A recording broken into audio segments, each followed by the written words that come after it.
Olá, tá tudo bem com você? No Boa Vontade Esportes de hoje eu vou conversar com um dos principais zagueiros da década de 80 e da década de 90. Internacional, Grêmio, Vasco, Botafogo e Seleção Brasileira. Já disputou 2 Copas do Mundo. Eu converso com o Mauro Galvão, exatamente aqui de São Januário. Mauro Galvão, que hoje é coordenador das divisões de base do Clube de Regatas Vasco da Gama. Obrigado pela sua presença aqui no Boa Vontade Esportes. Prazer. Antes de falar da tua carreira, eu de fato quero agradecer a tua gentileza aqui conosco. Tá tudo bem? Tudo bem, é um prazer falar com vocês, né? A gente tem um tempo que não conversava, né? Mas é sempre bom a gente poder conversar sobre futebol, né? E a gente está sempre à disposição de vocês. Começou a carreira no Internacional de Porto Alegre e fechou essa carreira muito vitoriosa, diga-se de passagem, no rival, no Grêmio. Como é que funciona isso na cabeça do jogador de futebol? E isso foi, de certa forma, planejado ou não? Não, na verdade, quando garoto, eu comecei na escolinha do Grêmio, né? Então, com 11 anos, eu comecei praticamente a minha carreira profissional. A gente pode se dizer dessa forma, porque tu já começa com um sistema já quase que de profissional, né? Com a organização que os clubes têm. Então, com 11 anos eu comecei na escolinha do Grêmio e com 15 eu fui para o Internacional. Então, aí que houve essa mudança e com os 17 eu acabei me tornando profissional, né, pelo Internacional. Então, eu acho que foi importante também essas experiências que eu tive quando garoto, porque a gente acaba entendendo que você tem que ser profissional, né? Então, procurei nunca misturar as coisas, né? E ser o mais profissional possível. O time que eu estiver defendendo, eu vou fazer sempre o máximo, sempre fazer o melhor. Então, acho que essa é a minha ideia, a minha forma de trabalhar sempre foi essa. Portanto, eu não tinha nenhum plano assim, específico, né, quanto a voltar para o Grêmio, né? Quando eu fui para o Inter, eu fui, é lógico, para jogar e fiquei 7 anos no Inter.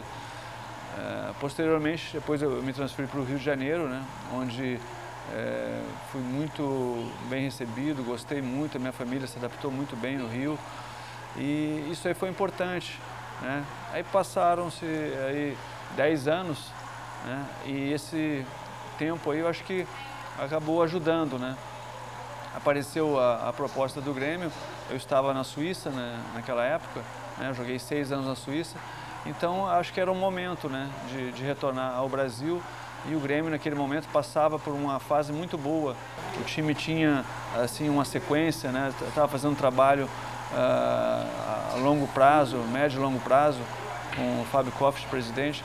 Então, aquilo acabou me motivando a retornar ao Brasil e ao Grêmio. Então, foi por isso, né, não tinha nenhum plano especial, né, em voltar pro rival. E é difícil. Tem que se falar isso, não é fácil. Quem jogou no Inter 7 anos e voltar para o Grêmio, a cobrança é muito grande, o pessoal fica te olhando assim meio desconfiado, esse cara será que é colorado? Fica naquela dúvida, né? Mas aí os títulos vieram, né? Nós conquistamos o Brasileiro pelo Grêmio, Copa do Brasil, Campeonato Gaúcho, enfim, a torcida acabou não pensando mais nisso, né, e reconhecendo o meu trabalho. Eu não vou perder a oportunidade, também não vou resistir. Eu tenho certeza que você, telespectador, também está muito curioso. O time de infância do Mauro Galvão, Internacional ou Grêmio? Boa pergunta. Todo mundo me faz essa pergunta. Mas no momento que você começa a trabalhar, começa a jogar, isso aí acaba passando, né? Você se torna profissional. Então, eu gosto muito dos dois, né? Eu fui feliz nos 2 clubes e acho que para um gaúcho, né, eu sou de Porto Alegre, um porto-alegrense, então jogar nos 2 maiores clubes de Porto Alegre, 2 maiores clubes do estado é o máximo, né? Então eu tenho carinho especial pelos 2. Em 84, depois de muito sucesso com a camisa do Inter, você foi campeão brasileiro com o Internacional, se eu não me engano, em 1979, não é isso? Início ainda de carreira, mas com muito sucesso. Você foi convocado na sequência para a seleção brasileira, disputou os Jogos Olímpicos em Los Angeles em 1984, não é isso? E ficou com a medalha de prata. Por que não conquistou ouro naquela ocasião? O que de fato aconteceu, Mauro? Olha, eu acho que nós fizemos uma boa Olimpíada. Foi um time que foi meio que feito assim às pressas, né? Porque houve uma mudança nas regras, né? E você poderia jogar com jogadores profissionais, o que antes não poderia, né? Não acontecia. Só que você não podia ter jogado uma Copa do Mundo. Quem tivesse jogado uma Copa do Mundo não poderia participar. E por isso a base foi do Inter? A base foi do Inter, né? Estava entre Inter e Fluminense, né? Mas acabou dando o Inter. Nós tínhamos praticamente, eu acho que, 8 jogadores no time titular e alguns jogadores de uma outra seleção que tinha sido formada e acabou sendo dissolvida, né? Era uma equipe boa, né? Talvez, se a gente tivesse começado antes esse processo, né? Talvez assim tivéssemos tido mais tempo de nos entrosarmos, né, com os jogadores que chegaram, mas mesmo assim foi um resultado muito importante. Foi a primeira medalha de prata que o Brasil ganhou, então acho que você tem que aceitar as coisas, né? A gente queria realmente a medalha de ouro, mas quando você participa de uma competição e você consegue chegar na final, você fez um bom trabalho. Eu acho que tem que se reconhecer isso. E a medalha de prata é uma medalha importante, né? O Brasil, naquele momento ali, não tinha nenhuma medalha de prata no futebol, né? E também não tinha, assim, uma grande experiência, né, em termos de Olimpíadas, né? O Brasil tinha poucas medalhas e aquela medalha acho que foi muito importante. Eu, pelo menos, fiquei contente. Queria, sim, se você me perguntasse, lógico, eu queria ter ganho da França, né? Mas aquele dia deu tudo certo para eles fizeram um gol logo, eu acho que no meio do jogo. E depois se fecharam e foi difícil conseguir virar. Então, são jogos que você não pode cometer erros, né? Então, quando aparece a chance tem que fazer o gol. Infelizmente não chegamos à medalha de ouro, mas a medalha de prata eu guardo até hoje com muito carinho. Em 1985 você participou de um projeto ambicioso aqui no futebol carioca. Você deixou o Internacional para atuar no Bangu. Com todo respeito ao Bangu, mas é difícil comparar a grandeza do Bangu com a grandeza do Inter. Por que você aceitou participar desse projeto? Na verdade, eu estava num momento na minha carreira do Internacional que eu tinha 7 anos de clube. Eu comecei com 17, eu estava com 24 anos. Então, era um momento que eu tinha que tomar uma decisão na minha carreira. E o Bangu apareceu.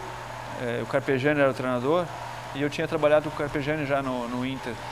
E nós conversando, ele disse, vamos montar um bom time aqui, um time para disputar título e tudo. E aí o Castor de Andrade acabou fazendo uma oferta para o Internacional. O Internacional não estava bem naquele momento, em termos de financeiramente. E era um momento então de eu vir para esse grande centro, né, que é o Rio de Janeiro, e sair da toca, né? Acho que a gente tem que caminhar, né? Não pode ficar parado, né? É o momento que eu tinha que dar um passo, né, visando novos caminhos. Você apareceu um pouco mais na vitrine do futebol brasileiro.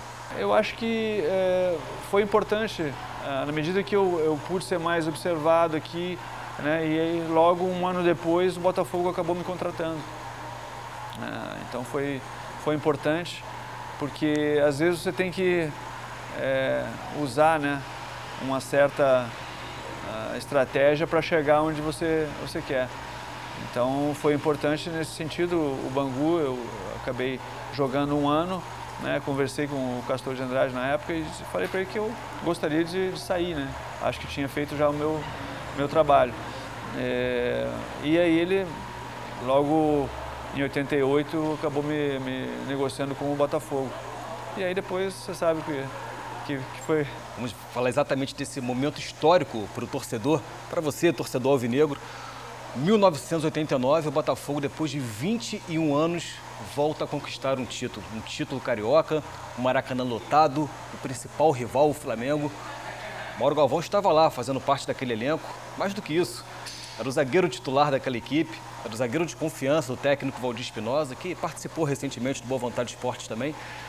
Fala um pouquinho desse momento histórico para a sua carreira e propriamente para o torcedor do Botafogo. Olha, foi super importante, né? O Botafogo naquele momento vivia assim uma situação muito difícil, porque ele fazia bons times às vezes, mas nunca chegava, ou quando chegava o pessoal sempre dizia, pô, Botafogo vai morrer na praia, aquela coisa, sempre vai, pum, na hora H não chega. Então tinha virado meio que uma situação constrangedora, né? E além de você jogar futebol, né, naquele momento nós precisávamos ter realmente um grupo muito forte na parte psicológica, né? Porque qualquer situação, qualquer dificuldade, certamente essas incertezas, essa insegurança poderia acabar voltando, né? A torcida mesmo, ela ficava desconfiada, né? A torcida ficava com o pé atrás, será que vai ou vai ser a mesma coisa, né? Mas o nosso time foi aos poucos, foi ganhando confiança, foi crescendo na competição, mas tudo foi muito difícil, né? Até nós chegarmos ao segundo turno, né, na Taça Rio. O Flamengo ganhou o primeiro turno, a Taça Guanabara, e na Taça Rio nós estávamos próximos de ganhar a Taça Rio, não ganhamos, empatamos com o Bangu, e o Vasco, né, acabou ganhando do Flamengo, né? Vê como o Vasco é importante, né? Já fazia parte da parte da minha história. O Vasco acabou ganhando do Flamengo e com isso nós fomos campeões sem ter jogado. Aliás, nós já tínhamos jogado, né? Jogamos no sábado e jogaram no domingo. Então, com aquela vitória do Vasco, nós fomos campeões da Taça Rio e entramos na final com a vantagem ainda de 2 resultados iguais. Foi muito importante. O torcedor alvinegro muito desconfiado? Muito. Mas eu acho que tinha que dar um desconto, porque realmente passou por um período muito longo, sem títulos, e um time grande sem títulos realmente, para um torcedor, assim. Na verdade, se eu for ver, né, a importância do título, além daquilo que a gente já sabe, né, que é para o jogador, para o torcedor, para todos nós, eu fui convocado logo em seguida para a seleção. Para você ver como uma coisa leva a outra, né? Então eu acabei sendo convocado para a seleção. E, então isso aí demonstra, né, o quanto é importante você fazer, né, bem o seu trabalho, né, que acaba dando certo, né, acaba você sendo premiado. E vamos já falar de seleção brasileira, vamos falar de futebol no exterior, 6 anos no futebol da Suíça. E claro, o Vasco da Gama. Daqui a pouco muito mais sobre a carreira de Mauro Galvão aqui no Boa Vontade Esportes. Voltamos já, não saia daí.